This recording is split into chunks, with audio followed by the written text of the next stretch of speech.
तो जैसा कि आपको पता होगा ही, वॉरेन बफेट ने 10 साल की ही एज से इन्वेस्टिंग स्टार्ट कर दी थी। और अगर हम बात करें उनके एवरेज इंटरेस्ट की, तो उन्होंने अपनी लाइफ टाइम में 22% का एवरेज कंपाउंड इंटरेस्ट लिया है। Amazing, right? पर क्या आपने जिम साइमंस के बारे में सुना है? तो जिन लोगों को नहीं पता, जिम साइमंस ने वॉरेन बफेट से भी 3 गुना ज्यादा यानी कि 66% का कंपाउंड इंटरेस्ट 30 सालों तक लिया था। पर फिर भी उनकी वेल्थ वॉरेन बफेट से काफी ज्यादा कम है। और जिम साइमंस तो बस एक एग्जांपल है। क्या हो अगर मैं आपसे कहूँ कि एक बंदा है जिसने जिम साइमन से भी फाड़ू रिटर्न्स लिए थे। पीटर थिल ने वॉरेन बफेट से ऑलमोस्ट 5 गुना ज्यादा यानी कि 97% का एनुअल कंपाउंड इंटरेस्ट 22 सालों तक लिया था। और फिर भी उनकी वेल्थ वॉरेन बफेट से काफी ज्यादा कम है। विश्वास नहीं हो रहा ना? पर क्या आपको इसका रीजन पता है? और इसका रीजन बहुत ही सिंपल है। वॉरेन बफेट कंपाउंडिंग के इस कॉम्प्लेक्स फॉर्मूले को बहुत ही अच्छे से समझ लिया था कि इस कंपाउंडिंग के फॉर्मूले में रेट ऑफ रिटर्न से भी ज्यादा इंपॉर्टेंट है टाइम। अब जैसा कि आपको पता होगा कि वॉरेन बफेट ने काफी कम एज से इन्वेस्टिंग स्टार्ट कर दी थी। पर क्योंकि वो तब बहुत ही छोटे थे तो उनके पास कोई बड़ा अमाउंट तो था नहीं लमसम इन्वेस्टिंग करने के लिए। पर उनको एक बात बहुत अच्छे से पता थी कि बेशक मेरे पास अभी पैसे ना हो, पर टाइम बहुत है और रेट ऑफ रिटर्न को वो अपनी स्किल को इम्प्रूव करके बढ़ा सकते हैं। और ऐसे ही आपको भी सोचना चाहिए कि बेशक ही अभी आपके पास उतने पैसे ना हो, पर टाइम तो बहुत है ना। और अगर आप ये सोचेंगे कि जब 40 या 50 साल के होंगे तब इन्वेस्ट कर लेंगे क्योंकि तब तो आपके पास पैसे भी होंगे। पर यहाँ पे जानने वाली बात ये है कि जब आप 40 के होंगे तो बेशक आपके पास पैसे होंगे, पर टाइम नहीं होगा। फिर चाहे ही आपकी एनुअल इनकम 1 करोड़ ही क्यों ना हो। तो आज की इस वीडियो में हम देखेंगे कि आप अपने पहले 1000 रुपए को कहां और कैसे इन्वेस्ट कर सकते हैं। और इस वीडियो में विथ प्रूफ हम ये भी देखेंगे कि आप कैसे सिर्फ 1000 रुपए इन्वेस्ट करके 187 करोड़ की वेल्थ क्रिएट कर सकते हैं। So hey guys, welcome back to incognito investor and without any further delay let's start the video. तो इमेजिन करिए दो दोस्त हैं, राम और श्याम, और दोनों की ही एज अभी 20 साल है और दोनों ही महीने का लगभग 5000 रुपए कमा लेते हैं। तो एक तरफ श्याम जो कि अपनी लाइफ को प्रेजेंट में जीता है, एंजॉय करता है और वो हर महीने अपने पूरे 5000 रुपए खर्च कर देता है क्योंकि वो सोचता है कि इन्वेस्टिंग वगैरह अंकल लोगों का काम है। तो वहीं दूसरी और राम जो कि अपनी लाइफ को एंजॉय भी करता है, पर साथ ही साथ वो काफी ज्यादा मैच्योर है और इन्वेस्टिंग को लेके भी सीरियस है। पर यहाँ पे प्रॉब्लम ये आ रही थी कि वो पैसे को इन्वेस्ट कहाँ पे करे। तो काफी रिसर्च करने के बाद में राम निफ्टी 50 के इंडेक्स फंड को चुनता है। और अब जिन लोगों को नहीं पता तो बता देता हूँ, निफ्टी 50 एक इंडेक्स फंड है जो कि ईयरली ऑन एन एवरेज 15% का कंपाउंड इंटरेस्ट देता है।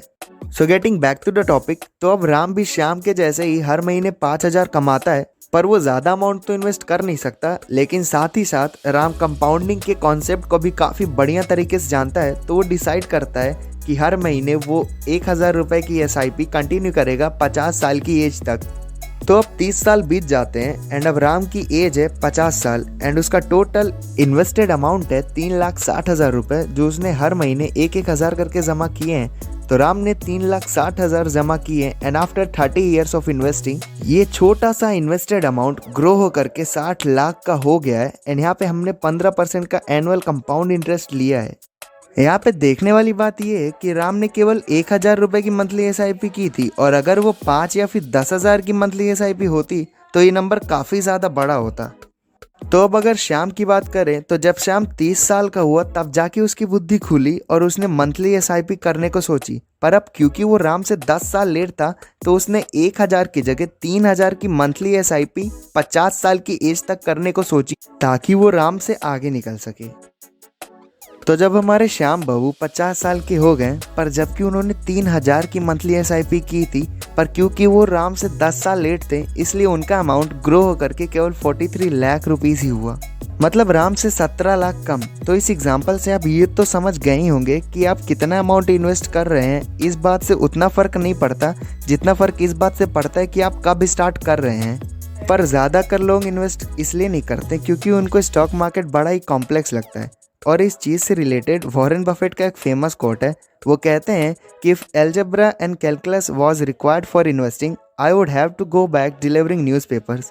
मतलब अगर स्टॉक मार्केट में इन्वेस्ट करने के लिए कैलकुलस और एल्जेब्रा जैसे मुश्किल टर्म्स लगते हैं तो उन्हें वापस न्यूज़पेपर ही बेचना पड़ता। तो अब सवाल ये उठता है कि जब एसआईपी करने के इतने ही ज़्यादा फायदे हैं तो लोग इसे यूज़ क्यों नहीं कर पाते हैं। इसके वैसे तो काफ़ी ज़्यादा रीज़न है, पर इस वीडियो में हम इसके मेन रीज़न की बात करेंगे, जो है वॉल्टिलिटी।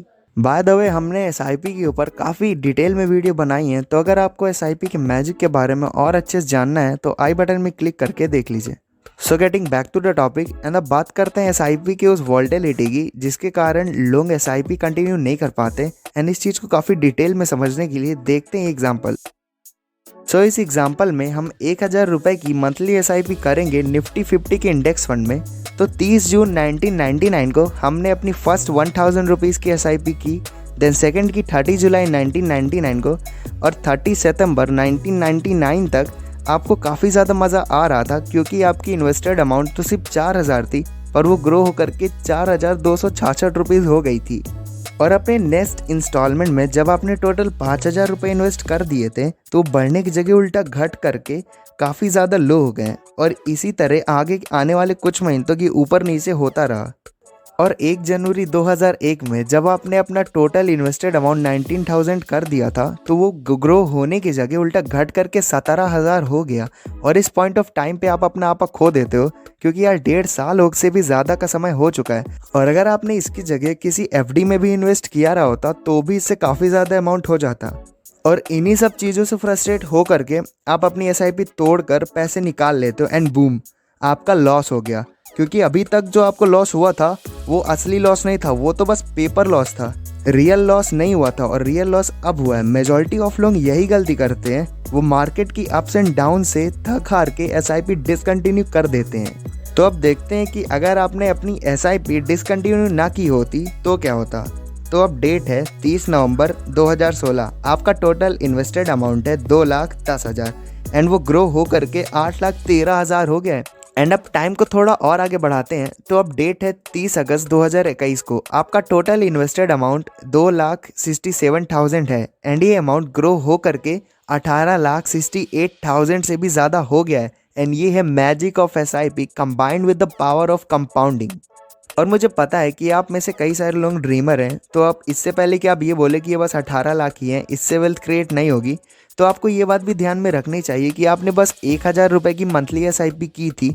एंड अगर आप ज़्यादा रुपए की एसआईपी करते तो ऑब्वियसली काफ़ी ज़्यादा रिटर्न मिलते।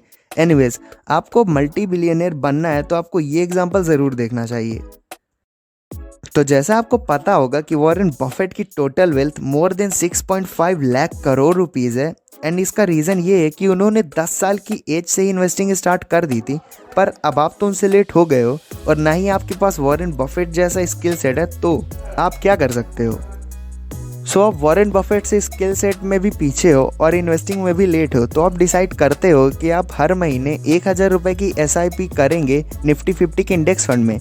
तो अभी वॉरेन बफेट की एज है 91 ईयर्स, तो इमेजिन करते हैं कि आप भी अपने 91 ईयर्स की एज होने तक 1000 रुपये की मंथली एसआईपी की और यहाँ पे आपको 15% का एनुअल कंपाउंड इंटरेस्ट मिला, तो 91 ईयर की एज में आपके पास होंगे 187 crore 63 lakh 47,000 and 170 rupees. And believe me, 1000 की मंथली एसआईपी के बदले ये काफ़ी बड़ा अमाउंट है। अब आप में से काफ़ी सारे लोग ये कहेंगे कि 91 ईयर्स की एज में इतने पैसे हो भी गए तो हम इंजॉय क्या करेंगे। तो एक बात बताओ, आप खुद तो अपने आप को वॉरेन बफेट से कंपेयर कर रहे हो और उनके जितना पेशेंस भी नहीं रखना है, तो क्या। बाकी जो होशियार हैं उन्हें इस वीडियो का मैसेज समझ आ गया होगा और वो कोई ना कोई स्मार्ट डिसीजन ज़रूर लेंगे। So that was all about the video. बाकी अगर वीडियो पसंद आया तो लाइक और शेयर ठोक दीजिए, महाकाल का दबा के लाइक और शेयर ठोक दीजिए।